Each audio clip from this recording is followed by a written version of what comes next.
नमस्कार साथियों, हिंदी स्टेनो बढ़ोत वाले चैनल में आपका हार्दिक स्वागत है। आज की डिक्टेशन रामधारी गुप्ता खंड 1 से प्रतिलेखन संख्या 49 व 50 से 100 वर्ड पर मिनट की स्पीड से होगी। तो आइए शुरू करते हैं। डिक्टेशन शुरू होगी 5 सेकंड बाद।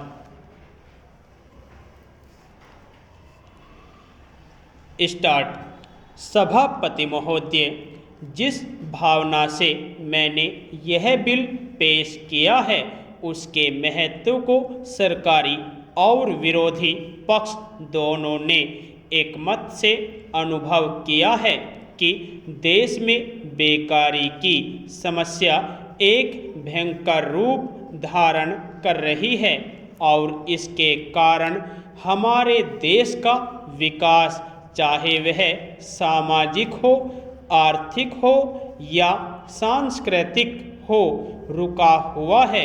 पिछले 55 वर्षों से इसी परिस्थिति का निर्माण होते हुए हम देख रहे हैं। मंत्री महोदय ने यहाँ पर अभी कहा कि राष्ट्रपति इस काम को नहीं कर सकते हैं क्योंकि यह उनके अधिकार के बाहर है। आप जब भी यह देखते हैं कि किसी राज्य में वहाँ की व्यवस्था, वहाँ का विकास ठीक नहीं हो रहा है तो उस राज्य में राष्ट्रपति का शासन लागू कर देते हैं। जब किसी राज्य में अराजकता फैल रही हो, विकास का काम समाप्त हो गया हो और वहाँ के नेता जिम्मेदारी से काम न करते हो तो वहाँ पर राज्यपाल का शासन लागू कर दिया जाता है। ऐसे अनेक उदाहरण हमारे देश में मौजूद है।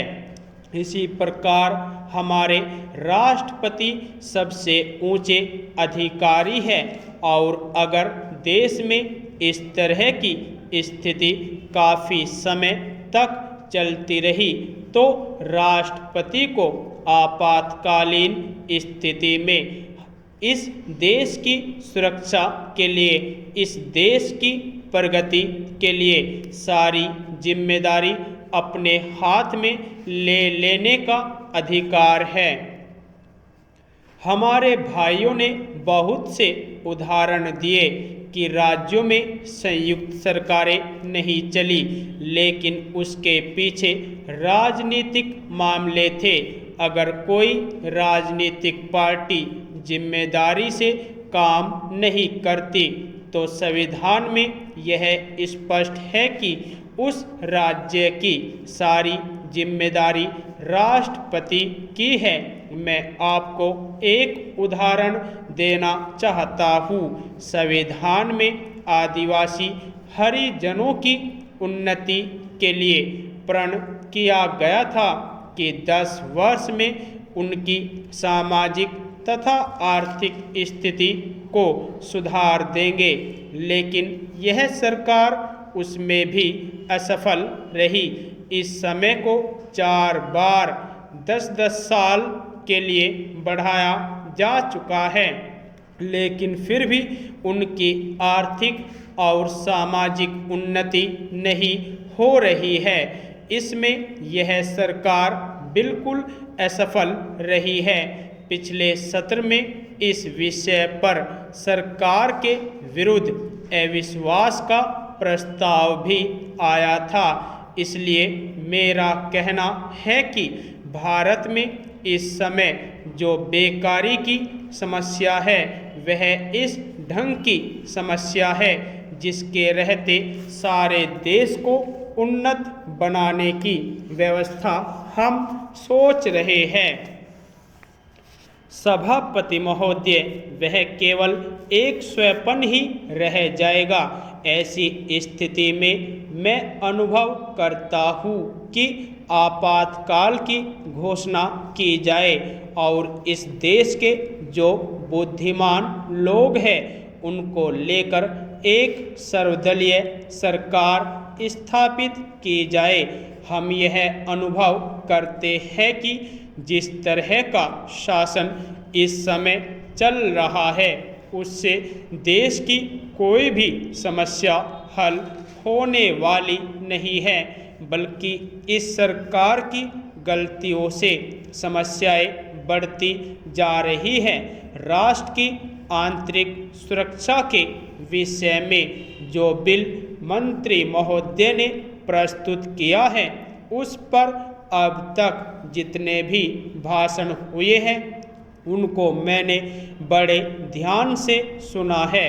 माननीय सदस्यों ने व्यक्तिगत स्वतंत्रता की लपेट में बहुत सारी बातें कही है और हमारे दल की ओर इशारा करते हुए कहा कि हम भी इसके औचित्य के संबंध में फिर से विचार करें।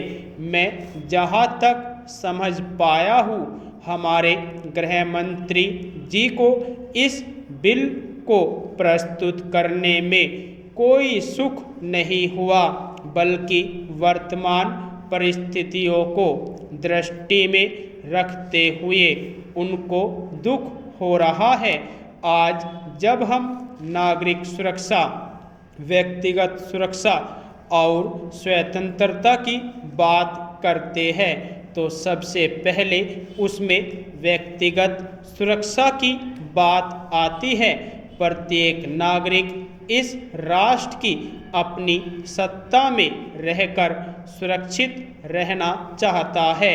हमने इस बात की सुरक्षा अपने संविधान में दी है और हम यह आशा करते हैं कि राजनीतिक दलों में आपसी मतभेद होते हुए भी राजनीतिक मतभेद का आदर होना चाहिए।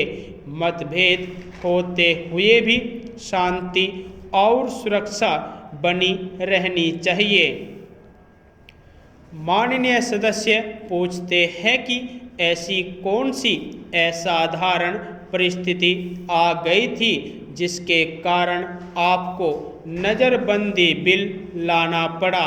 मैं आपसे कहना चाहता हूँ कि क्या ही अच्छा होता यदि नेहरू जी की उस बात को जो उन्होंने लोकतंत्र के संबंध में बहुत वर्ष पहले कही थी आज भी स्मरण रखते।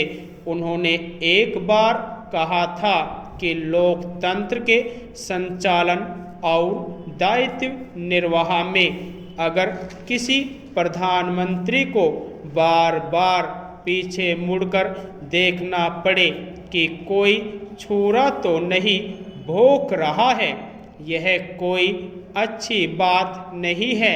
यदि ऐसी परिस्थिति देश में पैदा हो जाए, सांप्रदायिक दृष्टि से देश के विभिन्न स्थानों पर सांप्रदायिक दंगे हो रहे हो, उनका सामना करते हुए यदि हम जनता को सुरक्षा दे सके तो फिर किसी बिल की आवश्यकता नहीं है। यदि आपको डिक्टेशन अच्छी लगी हो तो हमारे चैनल को सब्सक्राइब करें तथा वीडियो को लाइक व शेयर भी करें। धन्यवाद।